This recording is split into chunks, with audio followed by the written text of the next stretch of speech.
രാഹുൽ ഗാന്ധി വയനാട്ടിൽ നിന്ന് മത്സരിച്ചേക്കില്ല. ഇടതുപക്ഷത്തിനെതിരെ മത്സരിക്കുന്നത് തടയാൻ രാഹുലിനുമേൽ UPA ഘടകകക്ഷികൾ സമ്മർദ്ദം ശക്തമാക്കി. NCP നേതാവ് ശരത് പവാർ അടക്കമുള്ളവർ കർണാടകയിൽ മത്സരിക്കുന്നതാണ് ഉചിതമെന്ന നിലപാട് ആവർത്തിച്ചു. സാധ്യത മങ്ങിയതോടെ രാഹുൽ വയനാട് സ്ഥാനാർത്ഥിയാകുമെന്ന് പറഞ്ഞിട്ടില്ലെന്ന വിശദീകരണവുമായി ഉമ്മൻചാണ്ടി രംഗത്തെത്തി.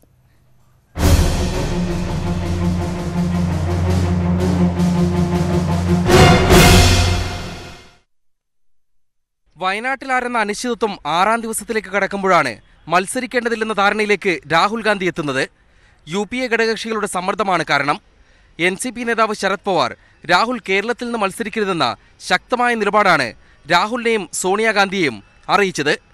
ദേശീയതലത്തിൽ BJP വിരുദ്ധ സഖ്യത്തിന്റെ നേതൃനിരയിലുള്ള കോൺഗ്രസ് ഇടതുപക്ഷത്തിനെതിരെ മത്സരിക്കുന്നത് രാഷ്ട്രീയ ശരികേടാണ്. സോണിയാഗാന്ധി 98-ൽ 2 മണ്ഡലങ്ങളിൽ മത്സരിച്ച സാഹചര്യമല്ല ഇപ്പോഴുള്ളത്. വയനാട് രാഹുൽ മത്സരിക്കുന്നത് ദേശീയതലത്തിൽ BJPക്ക് ഗുണം ചെയ്യുമെന്നും പവാർ അറിയിച്ചതായാണ് സൂചന. ലോക് താന്ത്രിക് ജനതാദൾ നേതാവ് ശരത് യാദവും ഇക്കാര്യം ആവർത്തിച്ചു. രാഹുൽ ഇല്ലെങ്കിൽ വയനാട് T സിദ്ദിഖ് തന്നെയാകും സ്ഥാനാർത്ഥി.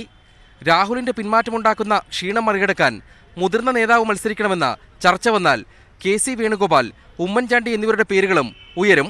അതേസമയം രാഹുൽ വയനാട് മത്സരിക്കുമെന്ന് പറഞ്ഞിട്ടില്ലെന്ന് ഉമ്മൻചാണ്ടി മലക്കം മറിഞ്ഞു. രാഹുൽജി കേരളത്തിൽ മത്സരിക്കണമെന്നാണ് ഞാൻ പറഞ്ഞത്. വരുമെന്നുള്ള സൂചന ഞാൻ പറഞ്ഞിട്ടുണ്ട്. രാഹുൽജി ഒരു സമയത്തും രണ്ടാമതൊരു സീറ്റിൽ മത്സരിക്കാനുള്ള സൂചന പോലും നൽകിയിട്ടില്ല. ഇതിനു മുമ്പ് അദ്ദേഹം മത്സരിച്ചിട്ടുമില്ല. രാഹുൽ തീരുമാനമെടുക്കുമെന്നായിരുന്നു രമേശ് ചെന്നിത്തലയുടെ പ്രതികരണം. എന്തായാലും ഒരു അന്തിമ തീരുമാനം പ്രതീക്ഷിക്കാം. ഞങ്ങൾ എല്ലാവരും ആവശ്യപ്പെടുകയാണ് ചെയ്തത്. അദ്ദേഹം വരണമെന്നുള്ള ആഗ്രഹം ഇപ്പോഴും ഞങ്ങൾക്കുണ്ട്. പക്ഷെ തീരുമാനമെടുക്കേണ്ടത് രാഹുൽ ഗാന്ധിയും കോൺഗ്രസ് ഹൈക്കമാൻഡുമാണ്. CPMന്റെ ഒരു സമ്മർദ്ദത്തിന്റെ അടിസ്ഥാനത്തിൽ തീരുമാനിക്കുന്ന കാര്യമല്ലല്ലോ ഇത്. ഒരിക്കലും അങ്ങനെ CPMോ അല്ലെങ്കിൽ ഇടതുപക്ഷമോ ഇത്ര ഒരു സമ്മർദ്ദം ഉണ്ടാക്കി എന്ന് ഞാൻ വിശ്വസിക്കുന്നില്ല. 2ാം മണ്ഡലം കർണാടകത്തിൽ നിന്നായാൽ BJPക്കെതിരെ ശക്തമായ പോർമുഖം തുറക്കാമെന്ന അഭിപ്രായം കോൺഗ്രസിൽ സജീവമാണ്. ചിക്കോടി, Raichur മണ്ഡലങ്ങളാണ് രാഹുലിനായി Karnataka PCC നിർദ്ദേശിച്ചിരിക്കുന്നത്. M Unnikrishnan, News 18, Delhi. Rahul Gandhi